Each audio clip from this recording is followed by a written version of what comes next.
Hey everyone, this is going to be just kind of a quick talk on chronic kidney disease, kind of over the AAFP article that was done in 2023 with focusing on prevention, diagnosis, and treatment with this, okay? So let's get started.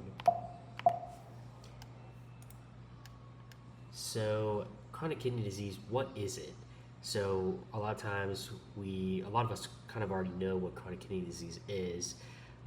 Generally, we look at EGFR, or sometimes you can look at the creatinine, but generally classify CKD based off of the GFR, historically. Once you're starting to go below that 60 mark, is once we start thinking this patient now has potential chronic kidney disease. Now, it's important not to kind of mix this up with an acute kidney injury, which is why it's important to know how long this EGFR is kind of staying below the 60 mark, okay? So, first looking at what are markers of our kidney damage, okay? So, we have albuminuria, which is kind of protein in our urine. Generally, this starts at kind of greater than 30 milligrams per day, which I'll also get into a little bit more once we're kind of talking about a little bit of the diagnosis and the criteria based on severity of that kidney damage, okay? Some other things you can have is the microalbumin creatinine ratio. You can also have the polycystic dysplastic kidneys, which is more like a inherited cause, which I won't get too much into, but those can also have a lot of kidney damage, which can present as kind of like a CKD picture. Um, so it is important to know that why is CKD important? Because CKD has all these stages, but at the end goal, it has something called end stage renal disease, which is something we worry about, and that's when it progresses enough to where renal replacement therapy or transplant, and renal replacement therapy is a fancy word for just saying dialysis, where they're basically needing that replacement. Their kidneys are just not functioning anymore. Um, what something is really great to look up, and it is recommended a lot, is something called this kidney failure risk calculator. Um, Initially, the 2023 guidelines, it was kind of more looked as kind of a knowledge base. But now, starting in these kind of new 2025 guidelines and kind of going forward, it's recommended to try to use this calculator a little bit more to kind of give us a better idea of what is the 5-year risk of kidney failure. And it basically, you put in a couple labs and some of their history, and it basically calculates this 5-year risk, which gives you a good idea is how soon do I need to get this patient established with nephrology, kind of things like that. So it's a very good tool. I definitely recommend trying to use it whenever you can. This is a table. I'm sure we've kind of already seen this quite frequently, but this is just like the different stages of kidney failure or CKD, and ranges from 1 to 5. But we generally don't talk much about chronic kidney disease until we're starting to get in that GFR less than 60. Um, so usually when we're less than 60, we're kind of talking about stage 3A is where we kind of start, and you can see that's 45 to 59, kind of going down towards 4 and then 5, which is that less than 15 GFR. And then you can see here 3 categories: A1, A2, and A3. These are basically just categories of albuminuria, and it's basically low, moderate, and severe. And the cutoffs are 30, 30 to 300, and then greater than 300. And I think it's very important to remember those exact numbers because it helps give you an idea, especially when you order these labs on Epic. It'll show you these specific categories that they land in. It's not going to say A1, 2, 3. It's going to give you those numbers in between, but that gives you a good idea of kind of their risk basis.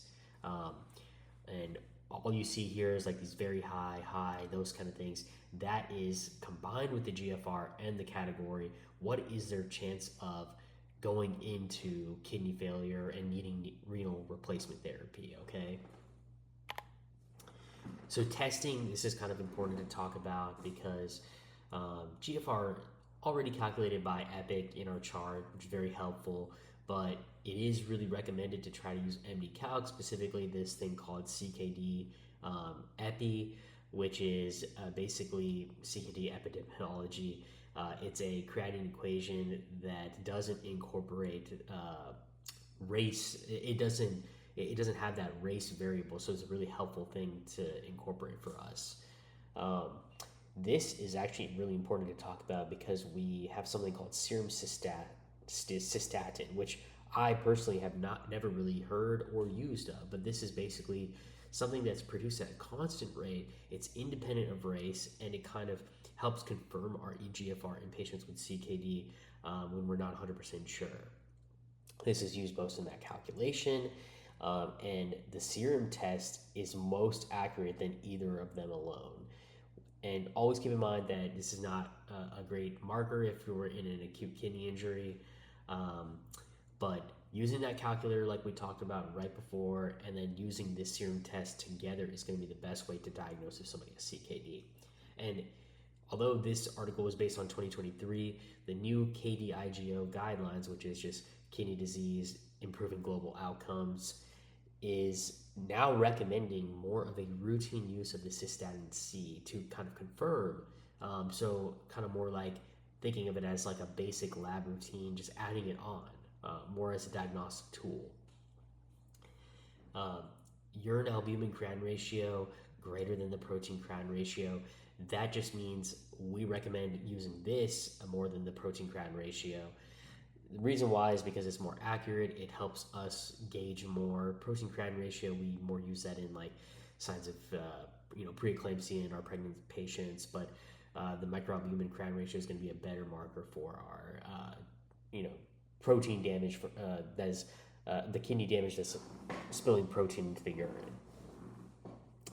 So a couple ways you can collect this microalbumin, first morning sample or 24-hour urine collection. This is very difficult for patients. As we know, 24 hours urine collection is very, very difficult. So really not the best way to kind of go about it, even though it is accurate if done correctly. We generally want to try to do 2 to 3 samples over 3 months. Just because you have one doesn't mean that they have a CKD. They could be dehydrated, have some sort of acute kidney injury, which is why you need that 3 months to kind of basically give you that diagnosis of chronic, which is usually the 3 months is kind of that general trend, okay? So very helpful, looking at this microalbumin creatinine ratio. Why? Because generally you need to get it anyway if patient has diabetes. So this also helps you kind of hit that category as well, making sure you're screening that for their diabetes. Also if they have like high blood pressure, it kind of helps you choose some medications that would really help in these categories. And like I talked about, the different A categories for the albumin. So what are their symptoms? A lot of times patients are asymptomatic actually. When they're an advanced disease like end-stage renal, they can have some fatigue, nausea, vomiting, anorexia, insomnia, edema, or hematuria.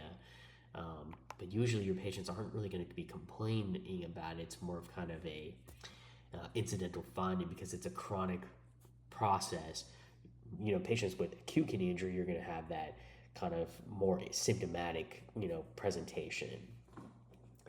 Now, screening and indications, recommended to screen all patients with cardiovascular disease, diabetes, hypertension, anyone who's a high-risk individual, so 60 plus years, definitely just get a CMP or a BMP. Just check their creatinine, check their GFR, incorporating that routine use of cystatin if we see one of those GFRs kind of falling below that category.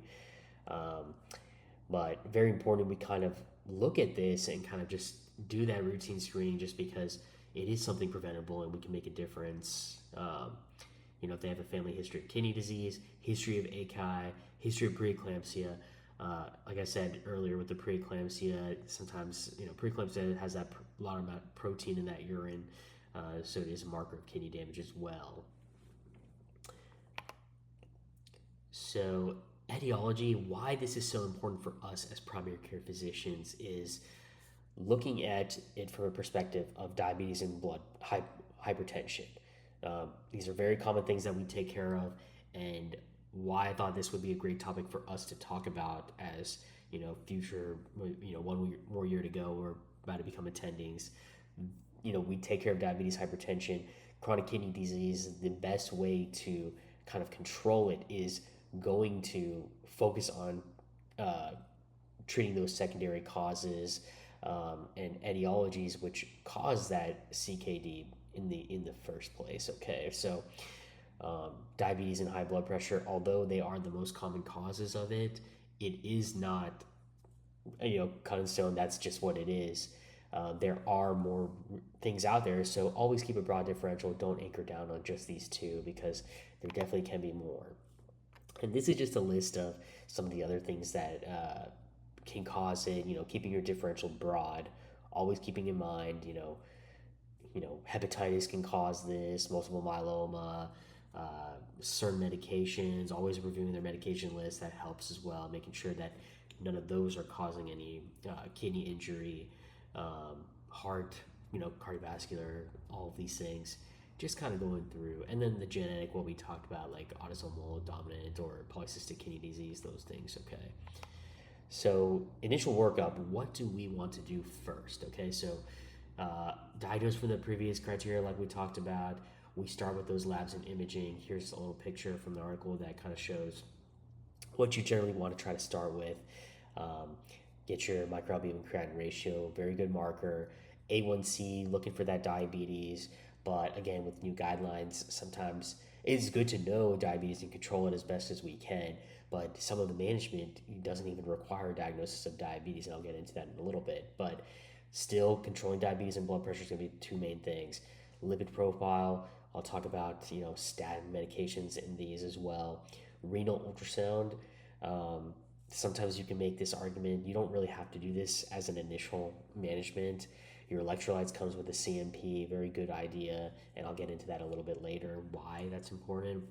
And then UA can also be good, just looking for hematuria and other kind of markers that could be causing that other broad differential that we talked about last slide.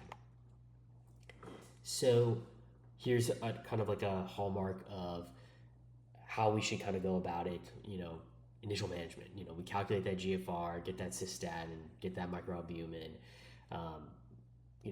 Looking at that GFR, do they meet that criteria? Is it greater? Is it present there for 3 months or longer? And then kind of referring, is there any indication for nephrology referral? And here's a couple lists of something I'll kind of get into a little bit more detail because this is just from the AAFP article, but I think something on Up to Date gives us a little better idea of kind of progression and when to send to nephrology, and I'll get into that in a little bit. Okay, so management and prevention, very important to understand these risk factors, because this is how we're going to prevent the progression and manage CKD overall.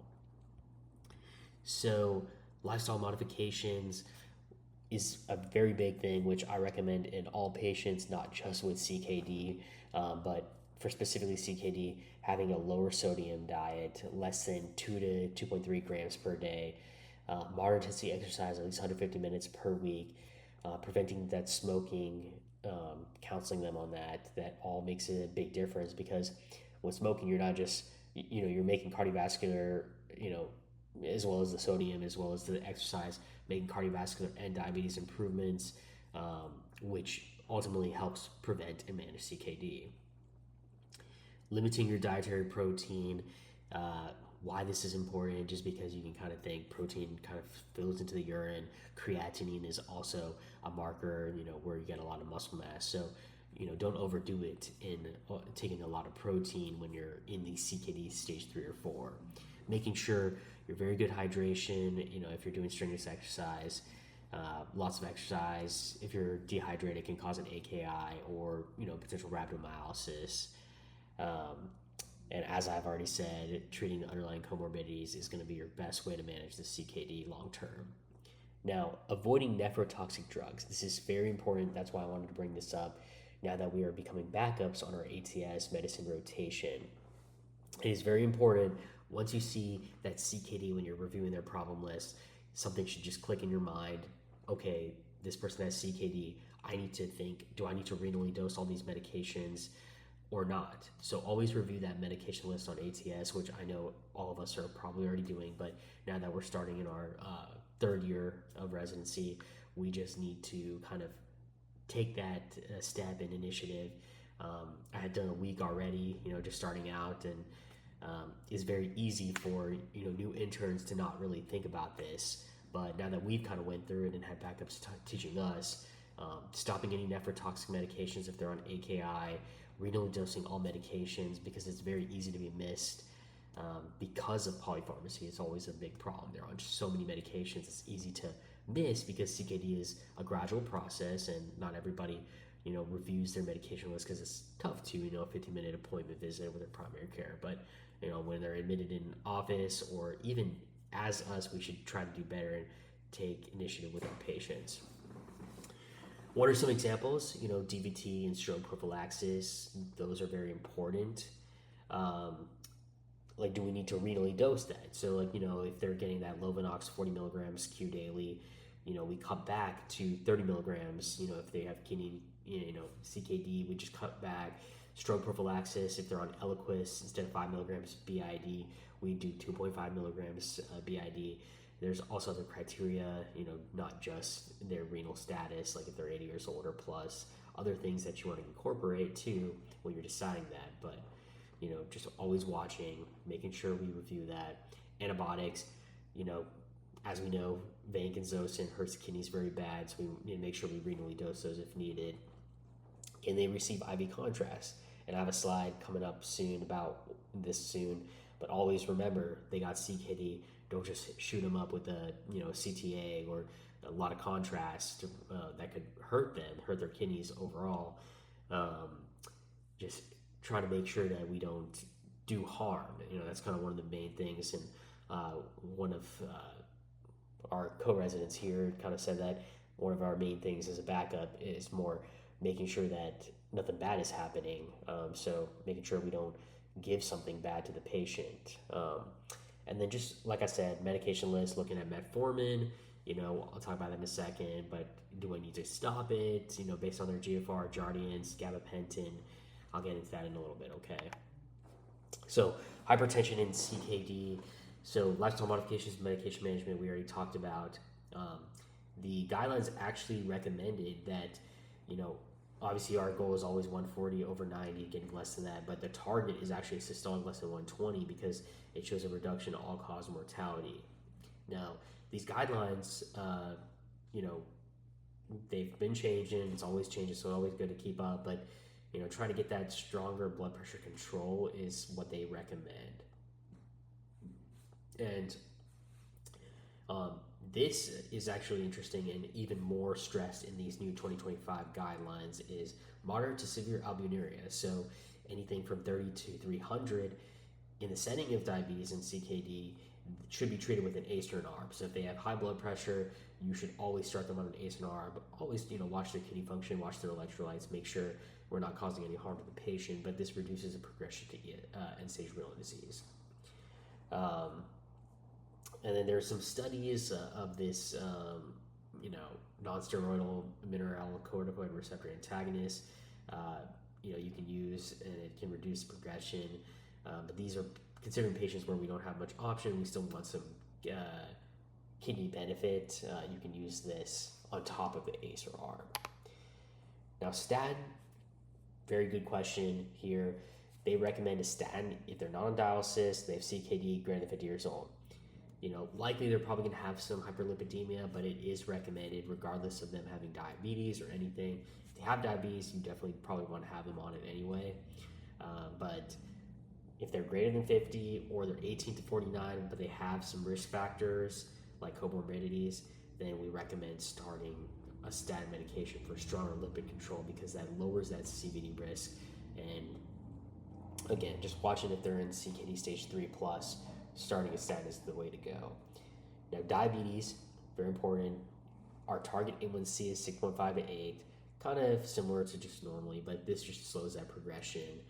And our first line medications are generally going to be SGLT2 and metformin. And even new guidelines are now recommending GLP-1s, reducing that risk. Now, why are SGLT2 so good? Because as we know, it's cardio and renal protective, and it reduces both of those independent of glycemic control. So thinking about our GDMT for heart failure, even if they don't even have diabetes, you would still start SGLT2 inhibitors in patients with HFrEF with that reduced ejection fraction, because it's that good at protecting your kidneys and your heart. But here in the 2025 guidelines, it is recommended to start an SGLT2 now. They're really trying to push it regardless of diabetes, just for that kidney protection, given that the GFR can be incorporated into it. So this is very important to know. SGLT2, always remember this. This is always usually a board question too. Don't use it in patients with type 1 diabetes or those with a history of DKA, because it can push them into this euglycemic decay where their sugars are normal, but they have the symptoms of DKA. So it's very important to keep that in mind. And stop Jardiance and do not initiate if their GFR is less than 20. Do not start metformin if their GFR is less than 30. So these are things to keep in mind, because when we're reviewing their medication list, they may be on these medications, and if their GFR is cutting below these, we need to stop metformin less than 30, Jardiance less than 20, just so we don't cause any harm for the patient. And we never use Jardiance or metformin in patients who are receiving renal replacement therapy like dialysis. So going next, this is just kind of like basically what I just talked about, just kind of when to use metformin versus SGLT2. And if our A1C goal is not achieved, then you start looking at all these other ones for diabetic control. But the SGLT2 and metformin are specifically not only for diabetes, but also for kidney protection. Anemia, this is very important just to kind of talk about. We should all kind of probably learn this from medical school, but CKD, chronic kidney disease, what happens is we have this low EPO, which then causes this anemia. And as you can remember, CKD is kind of related to anemia of chronic disease. So it's always good to remember this, that our iron studies will show, basically how I like to remember this, everything is down and then ferritin is up. So your iron, TIBC, iron saturation is going to be down, and your ferritin will be very elevated. And that's more of a sign of anemia of chronic disease. And as we started residency, I realized a lot of times it's more of a mixed picture. It's not always just solely, anemia of chronic disease versus iron deficiency, but generally that's just kind of the book answer and kind of a good way to look at it. That's why it's always, important to get your reticulocyte index, folate, B12, rule out other causes of anemia as well when you're kind of looking into this. But generally that low EPO, not producing those immature red blood cells causes that, normocytic anemia, which basically is that chronic kidney disease, which is why you see anemia in this. Now, hemoglobin, it is recommended to try to measure it at least once a year in CKD stage 3 or greater, because we don't want them to go too low to the point where they may potentially need a transfusion. But why I talked about EPO is because erythropoietin is a form of treatment that you can use. Generally, we wouldn't start it as primary care, but starting it as from a nephrology standpoint, just to kind of be on top of it, co-management with them. It does have complications, but in select individuals where their hemoglobin is very low, less than 10, it kind of helps them prevent having multiple transfusions and keeps their blood up. So, but it does have complications like stroke, loss of access, hypertension. So always share decision making with them. Bone mineral disorders are also related here. So we have CKD stage 3. Multiple lab tests I included here. Why is it important? Because when I was sending a referral to nephrology, I was also has to have these labs faxed over. It's here in the article. These are very important labs that kind of go with CKD. I won't get too much into the physiology behind why each of these are important. But this helps us know that extent. You can also use that calculator that we talked about on MD Calc for the 5-year risk, and you can put a lot of these in. That's requested, which helps calculate that for us. So calcium, phosphate, parathyroid hormone, alkaline phosphate, and then your vitamin D. These are very important to kind of consider once you're hitting that stage 3A plus, and some nephrologists would actually want these tests before, so it's good for us to kind of know and follow along. Once they're kind of in that stage 3 plus and they have evidence of bone mineral disease from their labs, history of fragility fracture or osteoporosis, it is recommended that you can even get a DEXA scan even in just patients with CKD if they're not even 65 or a female, like the guidelines recommend. You treat the osteoporosis if indicated, if they have it, and always keeping their electrolytes and vitamin D's, as up to date and supplemented, just to prevent further progression of these bone mineral disorders. This here is just kind of like a couple things, like why, how often to check some of these labs. You can definitely look this up on the article. It just kind of helps give you a guideline of how often to do and what to kind of look for. And this right here, basically kind of like I was talking about, like the DEXA scan and a couple of these labs, it's kind of reinforcing, just kind of putting in a little chart, just kind of show what things that you want to order just to make sure that you're following up. Like you can see anemia, H&H, bone mineral disease, those labs that I talked about in the DEXA scan, those kind of things. The IV contrast that we talked about earlier, why is this so important? Because, whenever we're ordering a CT scan on ATS, like I talked about, let's say somebody has a suspicion for a pulmonary embolus, you don't want to just jump to CTA or CTP. Always remember that it's not gonna be good for their kidneys, so you want to try going for a VQ scan, which isn't gonna cause that issue. If you ever need to use contrast, it's recommended to do pre-procedure and post-procedure isotonic IV fluids. Generally, it's better to kind of just get nephrology on board, kind of just ask them, just be like, hey, this patient's got this bad CKD, we really need this imaging, are we okay to kind of do this, or kind of get them on board, and then they kind of give a better idea of whether we should do it or not. But always watching their volume status as well. You don't want to give them fluids, contrast plus fluids, and make them even more volume overloaded as well. And this may not be very relevant for us in our community setting, but there is this new gadolinium-based contrast that is very safely used in CKD, but it's expensive, it's probably not readily available for us, but it's just something interesting to keep in mind. So as us primary care physicians, when should we refer to nephrology? Okay, so there's no like hard cutoff, but it is recommended starting once they're hitting that stage 4 CKD, eGFR less than 30. This is when we need to think an early referral or individualized may be associated with a decreased morbidity and mortality. And why this is important is because it basically helps in assisting the plan for need for potential renal replacement. Getting good access to a good site versus, choosing the right form of renal replacement therapy that is best suited for the patient's lifestyle and needs.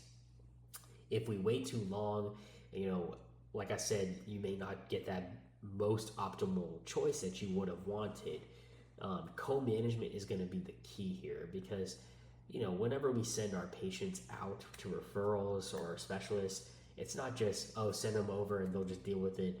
It really is dependent on both of us to kind of, advocate for our own patient, but also stay on track and, be there for the patient because they're going to trust you a lot more than somebody they were just meeting for the first time. So it's very important to kind of be there for your patient as well and kind of follow along so that, you can kind of advocate if a patient requires or needs, to go towards dialysis or something. They're probably going to have a lot more rapport with you than, someone they're just meeting for the first time. Waiting too long, loss of kidney function, we waited too long, it was just too late. Like I said, CKD can cause that anemia or uremia, so they may need emergent needs for dialysis, which is not great because they won't have a good access site.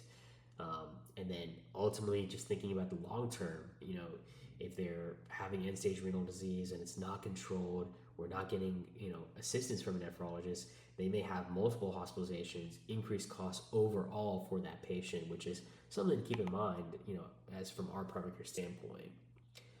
And here is what I think is really good. I know we had one from the AAFP, but this is from Up to Date. And these are a lot of good criteria for, when should I consider sending to a nephrologist? That kidney risk calculator that we talked about, there's one of the categories. If it's greater than 3%, they recommend sending over to nephrology right there. If their EGFR is less than 30, like we said, I had a situation in our clinic a couple months ago where we saw a patient whose GFR was about like 45, but they had a single kidney because they had a nephrectomy because of renal cell carcinoma, and they took it out. Somebody with a decline in that GFR going low, and they, only have a single kidney. And actually, I don't think it was 45. I think it was closer to that 30 kind of borderline cutoff. But that alone, single kidney less than that, it's not going to be compensating as much. So it is recommended just to have them set up with nephrology in that case. So just a couple things, like, if you're ever unsure, obviously you don't have to remember this entire chart, but always nice to know that it's there so you know what criteria if you're thinking about sending. So it's helpful to kind of have a general basis of it. And that was kind of the main presentation over everything. Try to keep it kind of focused on our primary care standpoint, and then we just have a couple questions here that from AAFP kind of help us with board questions. So we'll kind of go through it. So we have a 64-year-old man, mild hypertension, routine evaluation, which the following assessments for CKD is correct.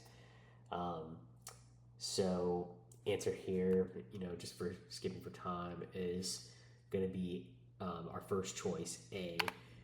The reason why it's A, because this equation, like I was talking about, I know this is not really a very high yield question sometimes you can kind of think of, but they're really trying to stress this importance of using these calculators, and without this race variable, and this combination is going to be very good for diagnosing CKD.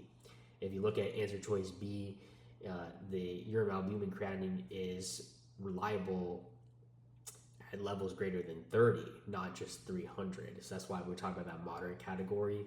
That's when we kind of start making clinical decisions on that. And then an abnormal GFR must be present for at least 6 months. That's wrong because it needs to be 3 months. So that's why. And the use of serum cystatin levels is preferred in setting of AKI. That is wrong because it's a constant marker. So we try to do it when a CKD is suspected.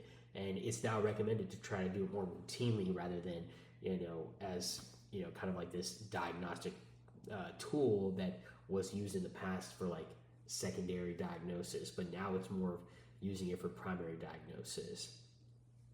So, and then the next question here, patients with CKD stage 4 or greater, which of the following interventions is most appropriate? Continuing metformin regardless of glycemic status. Definitely not. So remember, it's hard to remember, but CKD stage 4 is going to be when your GFR is starting to go below that 30 range. So remember, metformin, we stop that at 30, less than 30. Continuing ACE or ARB in patients with hypertension. So generally, even if they're having CKD because of that renal protection, unless they're having excessive increase, where we're worried about like a renal artery stenosis picture, and we're causing some renal failure based off of starting these medications, then you can consider stopping it. But it's generally recommended to continue these ACE or ARBs with patients with hypertension, even if their CKD is worsening. So B is the correct answer, and we'll check that in a second.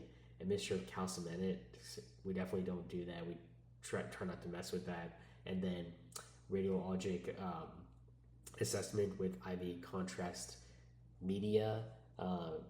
If they have CKD stage 4, we are definitely not going to hit them with contrast. And if we do need to, get nephrology on board, give some isotonic fluids, those kind of things, making sure we're kind of intertwined and we're not causing harm to that patient. So yeah, B is going to be that answer, and here's kind of that explanation down there. And really, there's just no benefit on that bone health with answer choice C. All right, and these are my references. Hopefully, this was kind of a little bit. I know we probably know a lot of this, but I think it's very important for us to kind of refresh. It's a very important topic, high yield, for us as primary care physicians because it kind of intertwines multiple aspects of very preventative care driven things that we can make a difference in our patients, and kind of understanding most of it, we can kind of talk and treat our patients and explain it to them, which is going to help them and us in the long term. Okay. Um, Otherwise, that is all.